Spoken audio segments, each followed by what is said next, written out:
Alors, je vois que ça se connecte déjà un petit peu. Bonjour à celles qui sont déjà là, qui m'ont déjà rejointe. Je vous remercie beaucoup. Je vais en fait commencer ce webinaire par me présenter. Comme ça laissera le temps à tous ceux et celles qui n'ont pas encore cliqué sur le bouton, qui n'ont pas fini leur connexion, de nous rejoindre. Alors moi, je m'appelle Barbara Rebel, je suis coach feel good, blogueuse et auteure. L'année dernière, j'ai publié un livre. Désolée, il y a des bips, hein, mais je n'arrive pas à les enlever, sinon on ne s'entendra plus. Donc l'année dernière, j'ai publié un livre que je vais vous montrer. Donc c'est The Happiness Factory. Alors il apparaît à l'envers sur l'écran, désolée.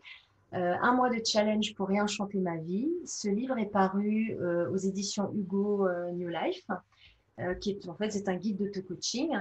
J'ai également publié l'année dernière et les années précédentes des livres, alors plutôt humoristiques pour le coup, qui racontent ma vie de femme débordée, qui court toujours après le temps, avec son homme et ses 4 enfants. Donc ces livres s'appellent Les 52 nuances de vie. Voilà, j'ai commencé par la saison 1, saison 2, saison 3, elle est ici, et saison 4. Encore une fois, vous les voyez à l'envers à l'écran, j'en suis navrée, mais il n'y a pas moyen de faire autrement. Alors voilà, donc ça c'est pour mes activités d'auteur. J'ai bien sûr aussi 3 blogs.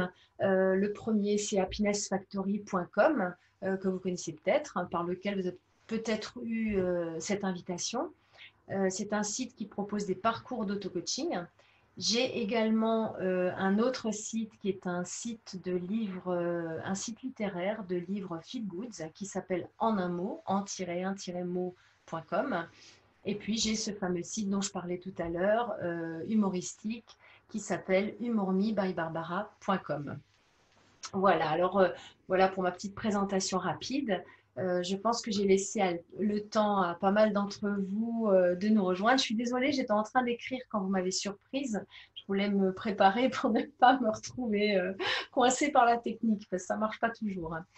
Alors, je vous souhaite la bienvenue encore une fois à ce webinaire qui porte sur le thème de l'équilibre vie pro-vie perso.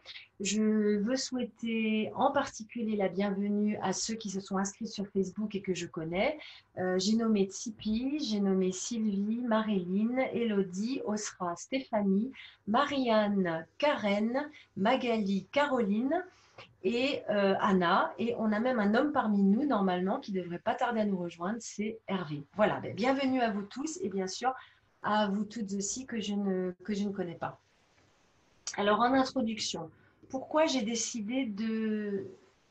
Ah voilà, ok, j'ai reçu un petit mail, ça m'a un petit peu troublée.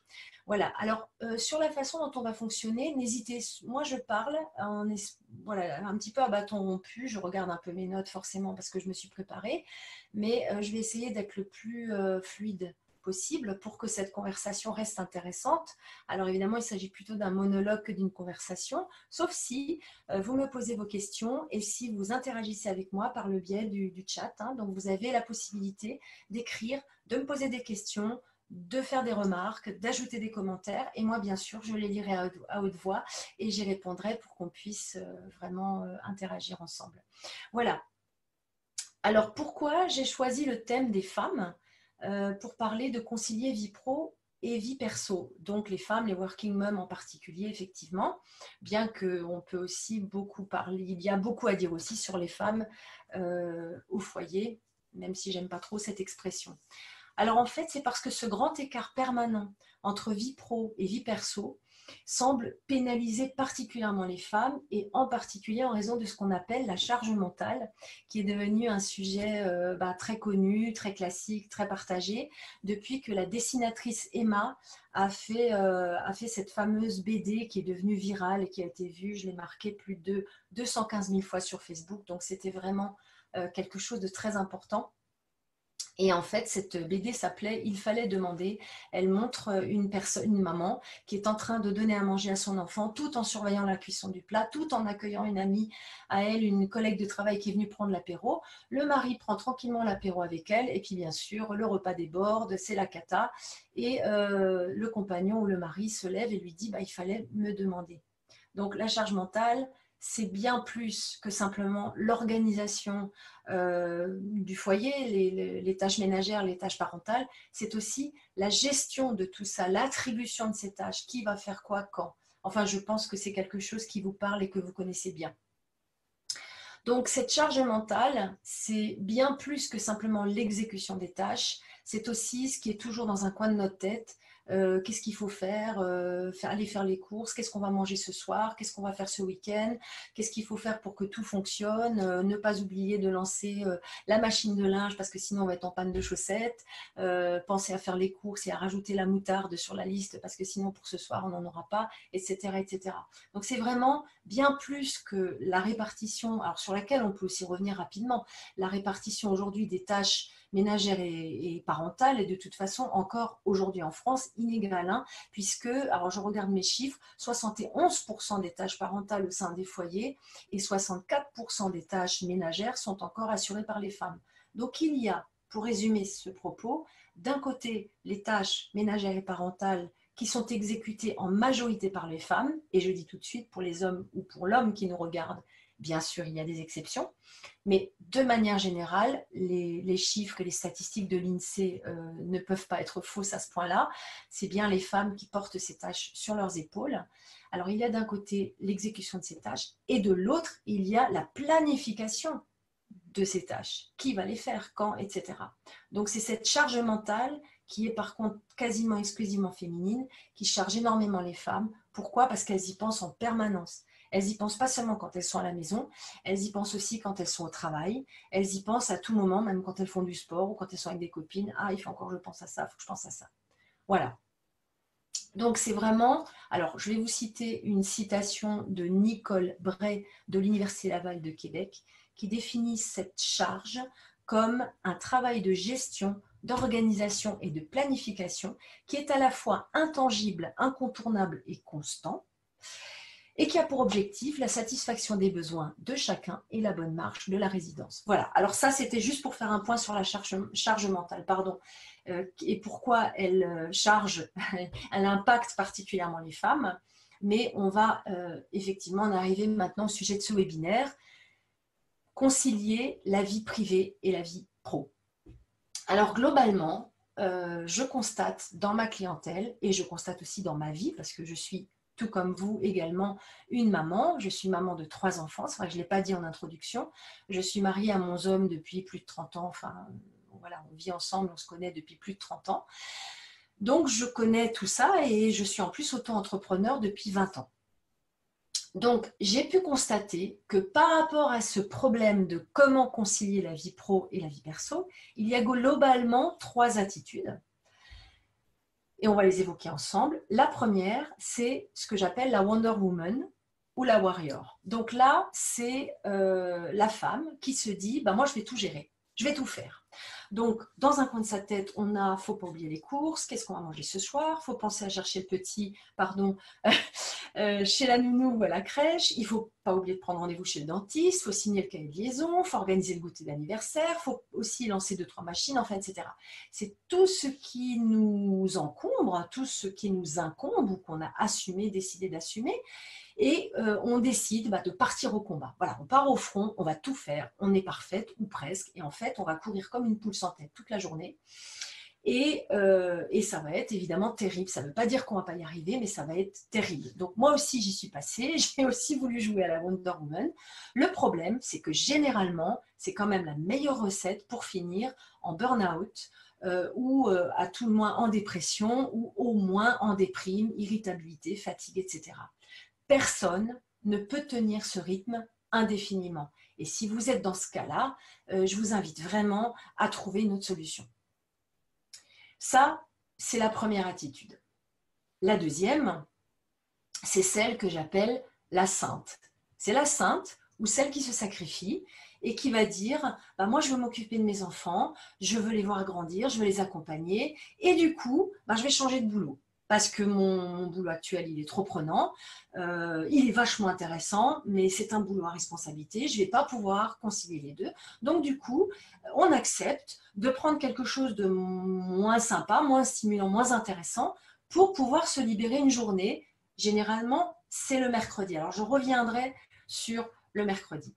Donc, soit on change de boulot parce que c'est pas compatible, on a un poste à responsabilité. C'était mon cas. J'étais chef de produit international. Je voyageais beaucoup dans des zones en plus lointaines, en Australie, en Asie du Sud-Est et en Amérique latine. Et donc, j'ai décidé de faire autre chose parce que c'était absolument pas compatible avec une vie de famille. Alors l'autre possibilité, c'est de garder son boulot, mais de se mettre à temps partiel. Alors avec ce fameux mercredi, qui est vraiment une institution très française.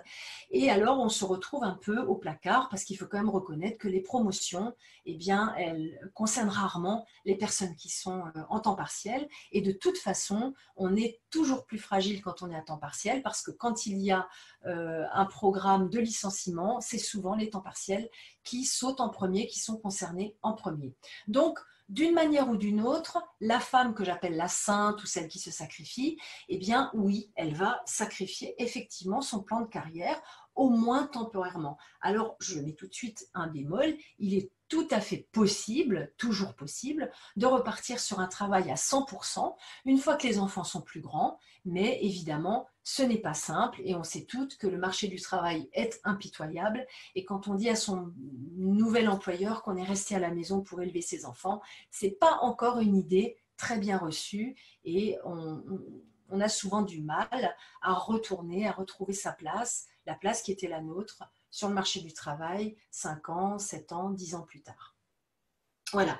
Alors, la parenthèse sur le mercredi que je voulais faire, c'est effectivement un peu le piège de la plupart des femmes, c'est de dire, moi, je travaille à temps partiel et j'ai libre le mercredi. Alors, juste pour qu'on soit tous sur la même longueur d'onde, la maman, en tout cas pour la maman qui a des enfants et particulièrement ceux qui sont en bas âge, le mercredi n'est pas un jour de libre, c'est un jour pendant lequel elle va courir comme une poule sans tête, je le disais tout à l'heure, et j'ai bien connu ça aussi, à emmener les enfants aux différentes activités, à les attendre parfois, parce que parfois c'est loin, donc ça ne vaut pas le coup de rentrer, à superviser les devoirs, à remplir le frigo, parce que c'est le jour où on est un petit peu plus disponible en journée, donc au lieu d'y aller le soir, on y va en pleine journée. C'est aussi le mercredi après-midi, les enfants sont libres, même au collège et bien souvent au lycée. C'est bien souvent le moment où on prend également tous les rendez-vous chez le médecin, chez l'orthodontiste, chez le dentiste, etc. Donc en fait, ce n'est pas un jour de libre. J'ai même des consultantes qui me disent qu'elles détestent le mercredi, que c'est le jour le pire de la semaine et qu'honnêtement, elles préfèrent être au boulot qu'être à la maison le mercredi. Alors je dis ça parce que c'est vrai qu'il y a toujours un peu cette espèce d'incompréhension qui vient souvent des hommes en disant « Oh ben là, le mercredi de libre » et ils s'imaginent qu'on passe nos mercredis à prendre le café chez les copines, à s'amuser comme des petites folles et à courir dans la prairie comme la famille Ingalls. Mais non, ce n'est pas le cas. Le mercredi est souvent un jour très compliqué et les femmes, en fait, je le dis toujours, elles travaillent toute la semaine et le mercredi est tout simplement un jour bénévole. Voilà, ça c'est la petite parenthèse sur le mercredi. J'en fais une autre sur l'auto-entrepreneuriat puisque je suis concernée, c'est quelque chose que je connais bien. L'entrepreneuriat est la tentation de dire eh ben, je vais être à la maison, je vais voir mes enfants grandir. Sauf qu'en réalité, c'est encore plus difficile de mettre une barrière entre vie pro, vie perso quand on est à la maison. Et il faut même être encore plus strict dans les horaires qu'on s'attribue, dans les horaires qu'on veut pour soi, pour pouvoir travailler, avancer sur ses dossiers, avancer sur ses projets, parce que la famille aura encore plus tendance à penser qu'on est là, donc on est à disposition. Ben non. Donc ça, c'est un autre sujet, c'est le sujet d'un autre webinaire, comment s'organiser quand on est auto-entrepreneur. Mais sachez en tout cas pour celles de vous qui sont salariés que l'auto-entrepreneuriat n'est pas forcément la solution à une meilleure gestion de l'espace et de l'équilibre vie pro, vie perso. Voilà, alors je vous ai parlé de la Wonder Woman, option numéro 1, de la Sainte, option numéro 2, et bien entendu la troisième, c'est celle vers laquelle je veux vous emmener, dont je veux vous parler particulièrement aujourd'hui, et que j'appellerai la voie du milieu. Alors, à savoir quand même que la vie étant ce qu'elle est, et donc non linéaire et qui nous réserve toujours beaucoup de surprises, on ne peut pas dire qu'on est toujours dans une façon d'être, toujours dans une autre. Et je crois que même si on tend à aller dans la voie du milieu, vers laquelle je me dirige aussi, il y aura toujours des moments dans notre vie où on sera plus la warrior, la combattante, où on sera plus voilà, la sainte, celle qui se résigne et qui fait peut-être un petit peu la victime aussi dans son coin. La vie n'est pas linéaire, la vie n'est pas simple. Donnons-nous aussi le droit de changer de rôle, d'être un peu plus comme ci ou plus comme ça. Mais gardons à l'esprit que pour un bon équilibre personnel, et familiale et bien sûr aussi conjugale, il faut petit à petit aller vers cette voie du milieu. Alors, je suis juste en train de me demander si j'ai rien loupé, si vous ne m'envoyez pas des messages. Non, je ne crois pas. Voilà, j'ai juste un petit coucou ma belle, merci beaucoup. Alors, donc la voie du milieu, c'est là, c'est vers là que je veux vous emmener.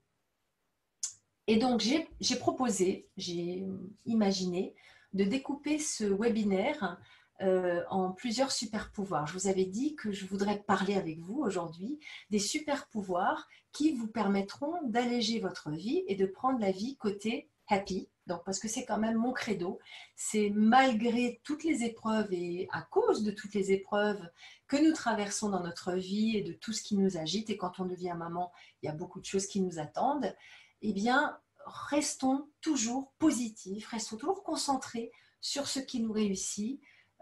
C'est vraiment la culture du positif qui est d'ailleurs un trait de caractère propre au coaching et c'est quelque chose qui me tient beaucoup à cœur. Donc moi je vous propose de revoir avec vous 10 super pouvoirs d'ici la fin de ce webinaire que vous pouvez mettre en place. Alors, piochez dans cette liste ce qui vous plaît, ce qui vous parle. Sachez également que je ferai bien sûr un replay de cette émission, donc vous pouvez la regarder, mais comme elle est un peu longue, 45 minutes, c'est quand même assez long. Je ferai également un petit texte récap avec les 10 super pouvoirs sur mon blog et je l'enverrai à toutes les personnes, à vous toutes qui participez aujourd'hui. Voilà, donc n'ayez crainte, tout ça sera revu, réécrit et vous pourrez le relire à tête reposée. De toute façon, d'une manière générale, je suis beaucoup de coachs moi-même parce qu'évidemment, je travaille toujours à mon propre développement personnel et je suis obligée parfois de relire plusieurs fois des instructions, plusieurs fois des consignes qui m'ont été données parce que suivant mon état d'esprit, l'étape dans laquelle je suis dans ma vie, certaines consignes me parlent plus que d'autres, certaines ne me concernent pas du tout à un moment, à l'instant T, et un peu plus tard, je les relis et je trouve qu'elles s'appliquent tout à fait à mon cas. Donc n'hésitez pas à laisser poser, à laisser de côté et reprenez-le quand c'est juste pour vous. D'une manière générale, faites les choses qui sont justes pour vous. Voilà, je pense qu'il fallait faire ce point. Alors, le super pouvoir numéro 1, je vais commencer à la base, c'est négocier avec son employeur. Alors, c'est vrai que ce super pouvoir, il s'applique à celles d'entre vous qui sont salariés. Si vous êtes entrepreneur, si vous travaillez à la maison, ce n'est pas votre cas forcément. Alors, néanmoins, je vais quand même m'adresser à celles qui sont salariées et je pense qu'elles l'ont fait, mais des fois, c'est toujours bien d'en reparler. N'hésitez pas à négocier avec votre employeur plus de souplesse dans les horaires, de demander des horaires personnalisés si c'est possible. Alors, en fonction de votre métier, bien sûr, ce n'est pas toujours possible. Hein. Si vous êtes maîtresse d'école, vous avez des horaires qui sont fixes et qui vous sont attribués. Vous ne pouvez pas y déroger. Mais dans certains métiers, c'est possible. N'hésitez pas à le faire si vous le pouvez. Essayez de demander s'il est possible de quitter votre travail plus tôt, par exemple pour aménager vos horaires ponctuellement. Avec des enfants, il y a toujours des surprises.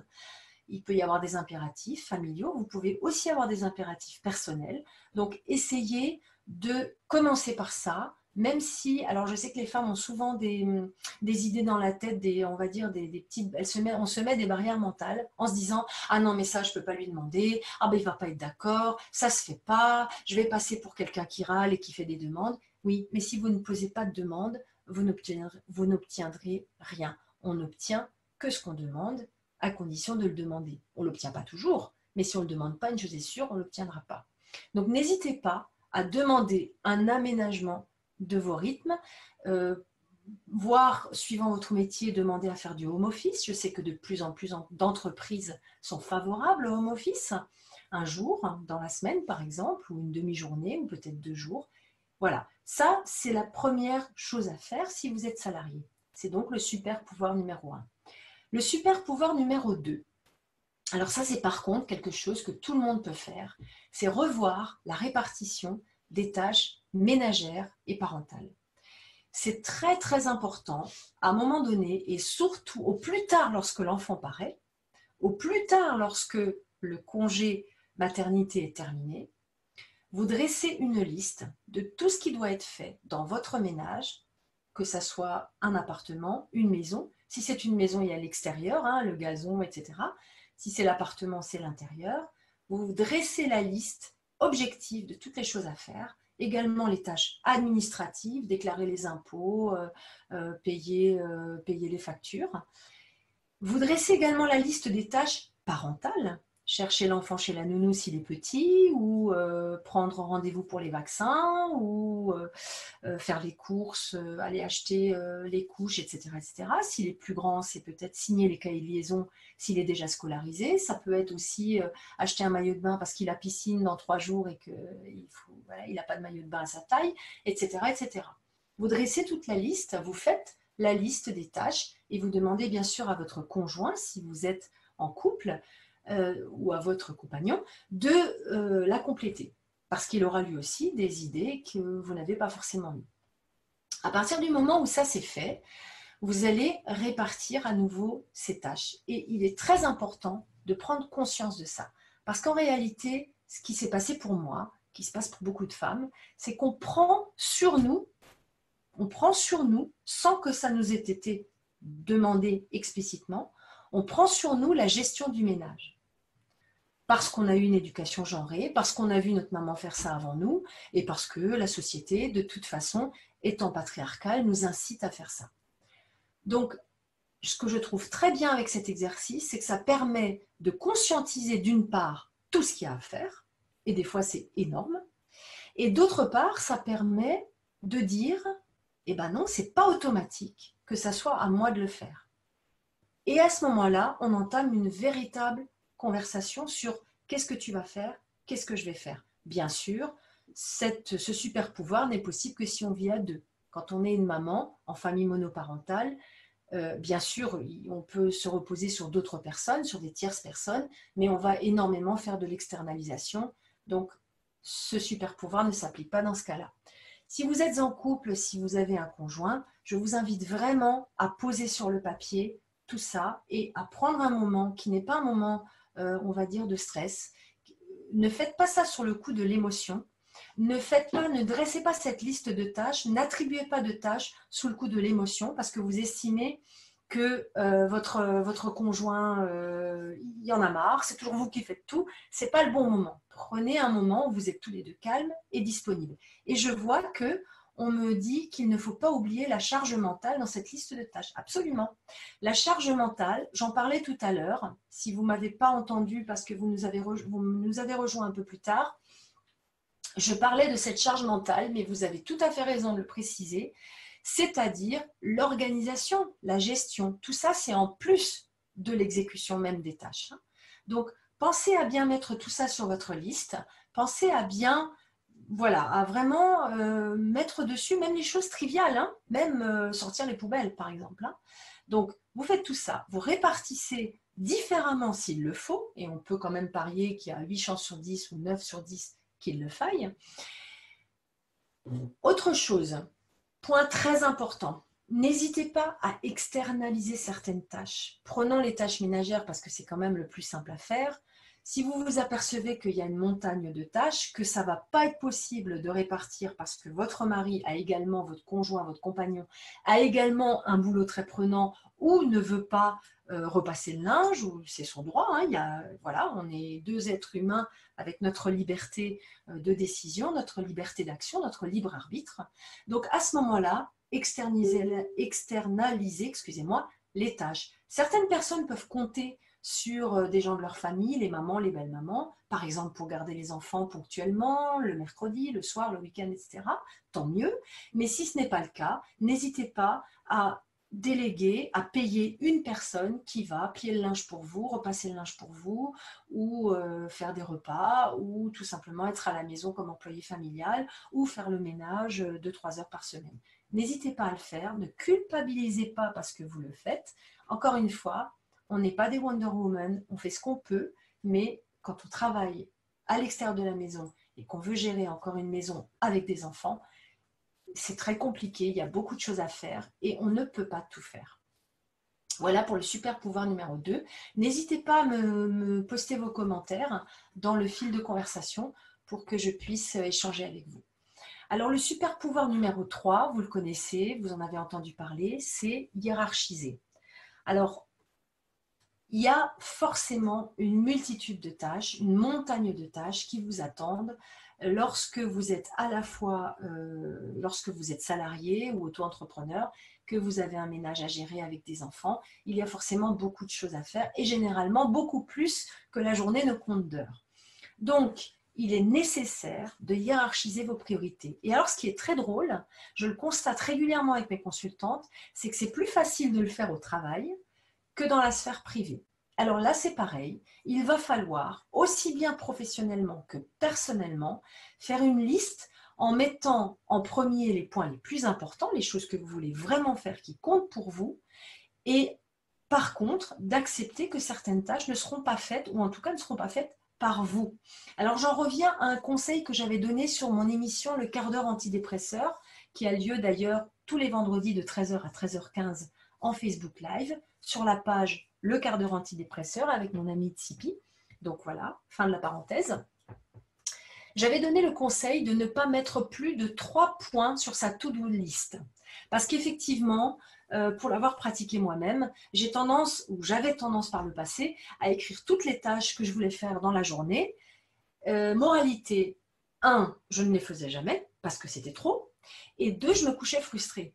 Aujourd'hui, j'en choisis 3 et seulement 3 parce qu'il y a quand même encore toujours tous les imprévus qui se rajoutent. Mais tous les matins, je me concentre sur 3 tâches que je veux faire et l'effet qui se coule, le double effet qui se coule, c'est que non seulement je les fais, les 3 tâches, mais en plus le soir, je me couche satisfaite parce que j'ai fait ce que je m'étais convenu de faire, ce que j'avais prévu de faire et donc je n'ai pas cette frustration. Donc c'est juste un changement mental, hein, parce qu'au final, avant je faisais 3 tâches et je n'étais pas contente. Aujourd'hui, je fais mes 3 tâches, mais comme c'est ce que je me suis fixé de faire, je suis satisfaite. Voilà, donc ça c'est vraiment la hiérarchisation des tâches. C'est difficile parce qu'on aimerait tout faire, mais on ne peut pas, il vaut mieux le réaliser, l'accepter, l'assumer consciemment et partir sur des priorités. Le super pouvoir numéro 4, je me dépêche un peu, il reste un quart d'heure, mais quand même. Le super pouvoir numéro 4, c'est d'apprendre à déléguer. Alors, c'est un petit peu la tarte à la crème du développement personnel, je vous l'accorde, c'est le fameux lâcher prise. C'est-à-dire que, et là on va revenir à la fameuse liste de tâches dont je parlais avant, à partir du moment où on accepte que certaines tâches, on ne va plus les faire soi-même, soit notre compagnon va les exécuter, soit nous allons les externaliser à une personne qu'on paye ou à la belle-mère ou à la maman ou à la voisine, peu importe, il va falloir qu'on accepte que ces tâches-là seront faites autrement. Et ça, c'est un point assez difficile. J'en souris parce que j'ai moi-même du mal, évidemment. On aimerait que tout soit fait comme nous, on l'entend. Donc ça, c'est un apprentissage qu'il vaut mieux faire rapidement. À partir du moment où on délègue une tâche, on la délègue complètement. Du moment que le résultat est atteint, on n'a pas à venir mettre notre grain de sable ou notre grain de sel et à dire ah mais oui, mais moi j'aurais aimé que tu fasses ça comme ça. Alors je vais prendre un exemple dans lequel vous allez tous vous reconnaître. Quand les enfants étaient plus petits et que je disais à mon époux, écoute, ce soir, tu veux bien lui donner le bain et le coucher. La salle de bain était inondée parce que, bien entendu, ils ont joué comme des fous dans le bain. Et puis, quand le petit allait au lit, il était complètement excité parce que son père avait passé son temps à jouer, à faire le fou, etc. Mais finalement, alors au début, ça m'énervait, bien entendu, parce que moi, je voulais que la salle de bain reste propre, je voulais que le petit se couche dans un certain état d'esprit, etc. Et finalement, j'ai lâché prise là-dessus en me disant, c'est une belle expérience pour notre enfant d'abord, puisqu'il voit une autre façon de faire. Et d'autre part, finalement, ma façon de faire à moi, elle m'est propre, elle me correspond. Elle est juste pour moi, mais elle n'est pas forcément juste pour mon conjoint. Et donc, j'ai lâché prise là-dessus. Et à partir du moment où on accepte que les choses puissent être faites différemment, non seulement on s'enlève une grosse pression, on enlève une grosse pression à l'autre et on renoue un peu avec le plaisir finalement. Voilà. Donc, apprendre à déléguer. Mais quand je dis déléguer, c'est pas télécommander. Faut bien faire la différence. Je délègue, je ne télécommande pas. Je ne dis pas à l'autre comment il doit faire. Je lui dis ce qui doit être fait une fois qu'on s'est mis d'accord là-dessus. Le résultat, on est d'accord sur le résultat à obtenir. Coucher l'enfant, lui lire une histoire, lui donner le bain, etc. mais la façon dont il le fait, c'est finalement libre à lui. Voilà. Alors, le super pouvoir numéro 5, c'est poser des limites. Ça aussi, c'est quelque chose dont on parle énormément et pourtant, il faut y revenir à chaque fois. Croyez-moi qu'à chaque fois que j'ai une consultante, c'est quelque chose que je redis. Poser des limites, savoir dire non, c'est essentiel. Et non n'est pas un gros mot. C'est un mot qui est dans le vocabulaire français, qu'on n'utilise pas assez quand on est une femme et quand on est une maman, à mon avis, à mon humble avis, on ne l'utilise pas assez. Et pourtant, c'est le moyen le plus efficace de poser des limites. Oui, on peut refuser une réunion quand elle est trop tardive et qu'elle va avoir un impact sur notre vie de famille. On n'est pas obligé de répondre immédiatement à un mail. On n'est d'ailleurs pas obligé d'y répondre positivement. On peut y répondre négativement. On peut dire aussi stop à la fin de la journée, quand on n'en peut plus, quand sur un plan privé, par exemple, on n'a plus envie de faire à manger, eh bien, on peut ouvrir une boîte de thon ou une boîte de sardines, une boîte de maïs, un peu de mayonnaise, et ça ira très bien, personne ne va mourir. Idem, sur un plan encore une fois plus privé, on peut dire non au repas de dimanche chez la belle-mère, parce que ce n'est pas obligé que ça soit quelque chose qui nous convienne.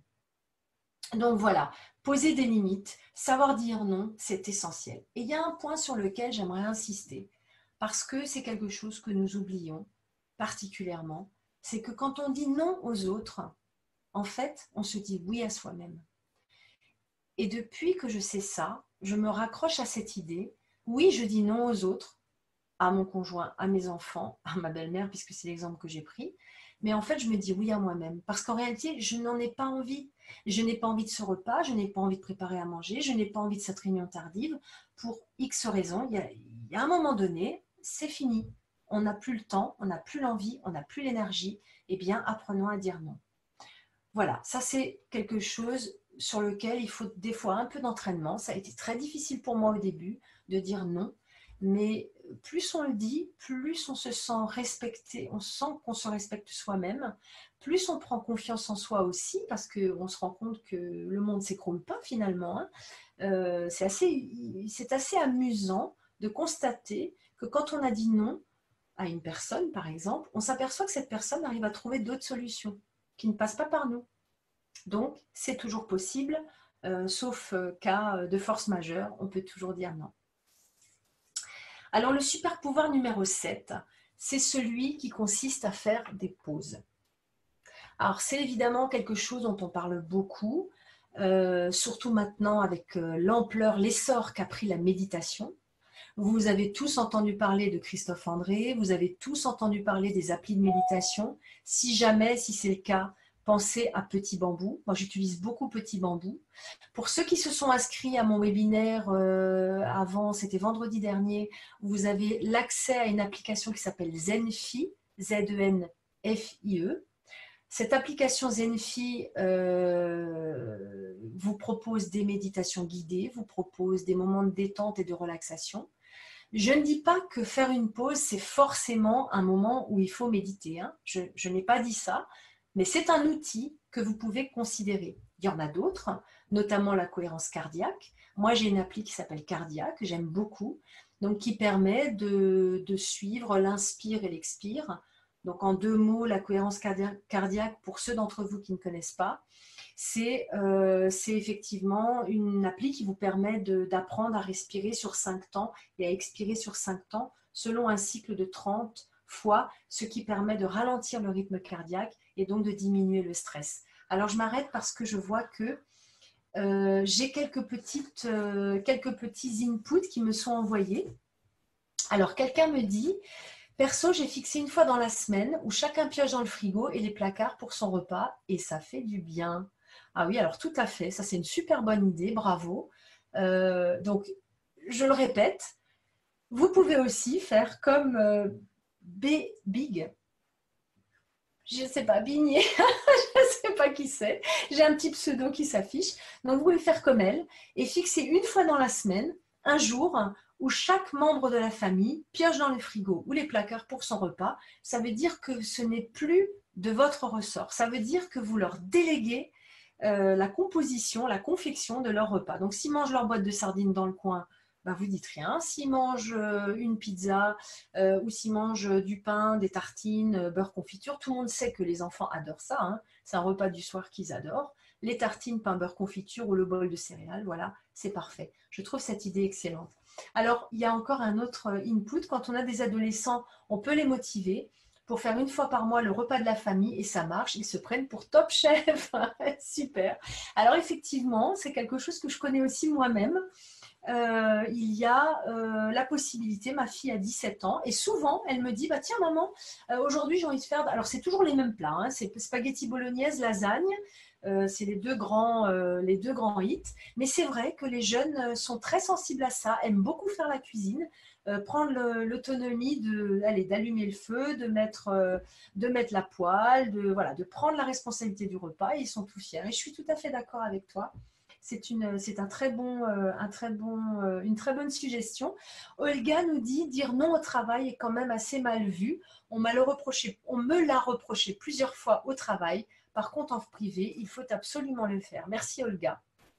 Oui, c'est vrai que les mentalités ne sont pas encore aussi évoluées qu'au Danemark, en Norvège ou en Suède, où il y a beaucoup plus d'ouverture sur le marché du travail par rapport aux tâches parentales qui nous attendent. Il y a beaucoup plus de compréhension, de compassion. La société est organisée autour de ça. On n'en est pas encore là. Donc oui, dire non au travail, c'est parfois mal vu, mais je pense néanmoins, Olga, qu'il faut le faire dans la mesure du possible. Évidemment, on ne peut pas refuser tout, mais parfois, il faut accepter d'être mal vu parce que, alors je ne connais pas votre charge de travail, mais moi j'ai été à un moment donné pas loin du burn-out parce que je disais oui à tout le monde et c'est une des raisons pour lesquelles aussi j'ai quitté mon emploi. C'est pas seulement parce que je suis devenue maman, c'est aussi parce que j'en avais marre d'être constamment en surcharge professionnelle et c'est vrai que dire non n'est pas toujours facile, mais à l'époque je ne savais pas le faire et je pense que si j'avais su le faire, j'aurais pu rester dans mon emploi. Donc oui, et en privé, il faut absolument le faire, là-dessus on est entièrement d'accord.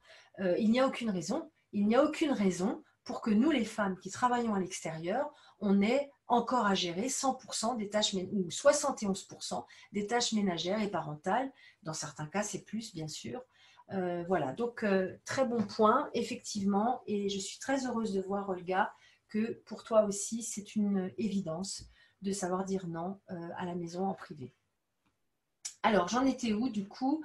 Je regarde en même temps l'heure parce qu'il nous reste 8 minutes et je vais terminer jusqu'à mon super pouvoir numéro 10 que je vous ai préparé. Donc, faire des pauses, effectivement. Alors, il est nécessaire, il est absolument fondamental d'apprendre à faire des pauses. On parlait de la méditation, on parlait des applis de méditation guidée, on parlait de la cohérence cardiaque et des applications de cohérence cardiaque. Ça peut être tout simplement aller se balader dans le parc à côté, si on est dans une ville. Moi, j'ai la chance d'avoir une maison avec un tout petit jardinet. Eh bien, ça peut être marcher pieds nus. C'est quelque chose que j'aime beaucoup faire, marcher pieds nus dans mon jardin, désherber des fois quand j'ai envie. Ça peut être lire un bon livre. Moi, je suis une grande lectrice. Ça peut être écouter de la musique. Ça peut être des tas de choses, mais il faut vraiment se donner le temps de faire des pauses. Et ce qui est, le Dalai Lama disait, quand vous n'êtes pas stressé, quand vous n'êtes pas stressé, faites 1 heure de méditation par jour. Quand vous êtes stressé, faites-en 2. Alors évidemment, c'est une boutade, hein. D'abord, personne n'a le temps de faire 1 heure de méditation tous les jours, encore moins 2. Mais ce qu'il a voulu dire par là, je trouve ça vraiment très intéressant, c'est de se dire que c'est justement quand on est stressé qu'il faut faire cette pause. C'est justement là qu'il faut prendre du temps pour soi parce qu'en réalité, pourquoi on est stressé? Parce qu'on a le nez sur le guidon, qu'on ne voit plus du tout l'image globale, qu'on n'a plus aucun recul par rapport à ce qui nous arrive. On est complètement immergé dans le mental et on ne se reconnecte plus du tout à son corps. Donc oui, faire des pauses. Et je vois Laurence qui nous dit qu'on peut aussi se faire masser ou aller chez le coiffeur, absolument. Alors d'une manière générale, toutes les pauses qui vont nous aider à nous reconnecter à nos sensations physiques sont à privilégier. C'est pour ça qu'honnêtement, la lecture, moi je joue au Scrabble, hein, j'ai une appli Scrabble, j'adore ça, mais c'est encore une fois le mental qui travaille. C'est encore une fois les ressources neuronales qu'on sollicite.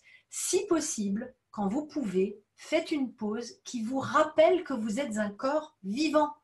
Vous êtes un corps en vie. Alors, si la méditation ne vous parle pas, marchez. Si marcher ne vous parle pas ou qu'il pleut, allez, effectivement, pourquoi pas chez le coiffeur, parce qu'il y a toujours un petit massage au bac, là, qui est très sympa, ou allez vous faire masser, c'est encore mieux. Alors, j'ai un petit commentaire que je vais vous lire à haute voix. Hier, un homme m'a dit très fier, j'ai un coach, un conseiller, un comptable. Le message sous-jacent, je suis important, j'ai du leadership. Pourquoi les femmes pensent souvent, je ne m'en sors pas, je suis nulle, quand elles font appel à de l'aide extérieure? Ah oui, un très bon point. Alors effectivement, nous avons, nous, beaucoup de barrières mentales et de pensées limitantes qui proviennent, alors c'est un sujet sur lequel je pourrais parler pendant des heures, qui proviennent de notre éducation.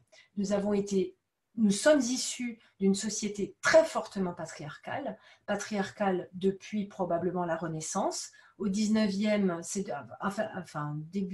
fin 19e, avec Napoléon, le Code Napoléon a inscrit l'enfermement des femmes dans le ménage et on en sort à peine. Donc les combats des féministes, les premières suffragettes dans les années 30 et puis plus tard effectivement au moment de mai 68 avec Simone Veil, etc., ont un petit peu bien sûr fait bouger tout ça, fait avancer les lignes, mais on est encore dans une société extrêmement patriarcale où toute la société est imprégnée de ce regard masculin et nous avons tellement intériorisé les consignes pour des tas de raisons historiques et sociologiques que c'est difficile d'en sortir et que ça demande un apprentissage. D'où mon conseil qui sort complètement du cadre de ce webinaire. Si vous avez des filles et des garçons, essayez le plus possible de ne pas leur donner une éducation genrée. Et qu'est-ce que j'entends par là, par genrée? C'est tout simplement, je regarde quand même l'heure parce qu'il est 11, c'est tout simplement donner aux hommes comme aux garçons comme aux filles les mêmes activités à faire, les mêmes tâches ménagères, les mêmes choses que vous donneriez à faire à une fille, débarrasser la table, faire la vaisselle, faire un repas, demandez-le aussi aux garçons. Donc je vous disais tout à l'heure que ma fille de 17 ans fait à manger, mon fils de 11 ans le fait aussi, et mon fils de 22 ans qui n'est plus à la maison le faisait aussi. Voilà, je ferme la parenthèse parce que je veux quand même pouvoir parler de mon super pouvoir numéro 8. Je vais aller un peu vite, excusez-moi, mais c'est des mots, c'est des consignes que vous connaissez. Prendre du temps pour soi, ça rejoint de toute façon faire des pauses, mais ça va un peu plus loin. Prendre du temps pour soi, c'est inscrire dans votre emploi du temps un moment qui n'est que pour vous, un moment qui n'est pas utile, un moment qui est utile à vous, à personne d'autre. C'est un moment où vous ne faites rien pour les autres, vous n'y êtes pas.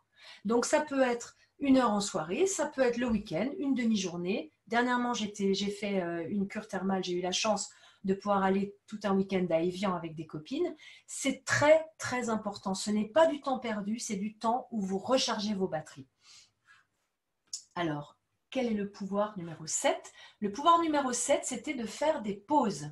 Faire des pauses, donc soit avec de la méditation, soit en se faisant masser en allant chez le coiffeur, c'était la suggestion, ou alors tout simplement en lisant, en faisant d'autres choses. Faites des pauses dans la journée.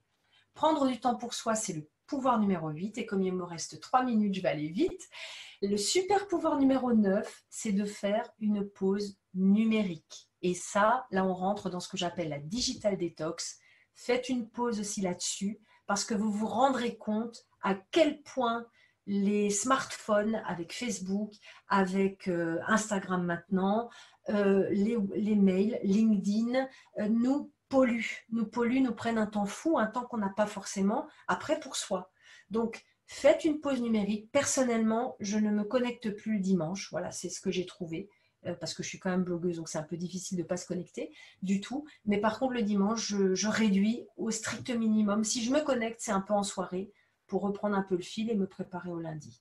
Voilà. Et le super pouvoir numéro 10, et je crois que je vais finir là-dessus, c'est d'accepter ses vulnérabilités. Nous ne sommes pas toutes puissantes et c'est très bien comme ça. Les hommes non plus ne le sont pas. Je vois juste que enlever les notifications est une solution pour ne pas être à l'affût de ces petites bulles, absolument. Enlevez les notifications. À un moment donné, quand vous décidez de travailler sur quelque chose, enlevez toutes les notifications, coupez les sons, coupez les alertes pour être concentré sur ce qui est important pour vous. Et vous verrez que vous arriverez mieux à concilier vie pro et vie perso. Il nous reste 1 minute, je vous rappelle les 10 points dont j'ai parlé, je les remets sur mon propre écran. Vous avez 10 super pouvoirs pour alléger votre quotidien et prendre la vie côté happy. Négocier avec votre employeur, numéro 1. Numéro 2, revoir la répartition des tâches ménagères et parentales. Numéro 3, apprendre à hiérarchiser. Numéro 4, apprendre à déléguer. Numéro 5, poser des limites. Numéro 6, gagner du temps. Numéro 7, faire des pauses. Numéro 8, prendre du temps pour soi, pour vous. Numéro 9, faire une pause numérique, digital détox. Et numéro 10, accepter vos vulnérabilités, accepter de ne pas être toute puissante. Voilà. Alors, si vous avez encore quelque chose à me dire, c'est le moment parce qu'il nous reste plus rien. En fait, il est 13h15. Je vous remercie toutes et tous d'avoir participé à ce premier webinaire pour moi. Et je vous dis rendez-vous sur thehappiness-factory.com ou sur en un mot, en-un-mot.com ou alors sur mon 3e blog, humorme by barbara.com. Belle journée à vous et à bientôt. Au revoir. Merci.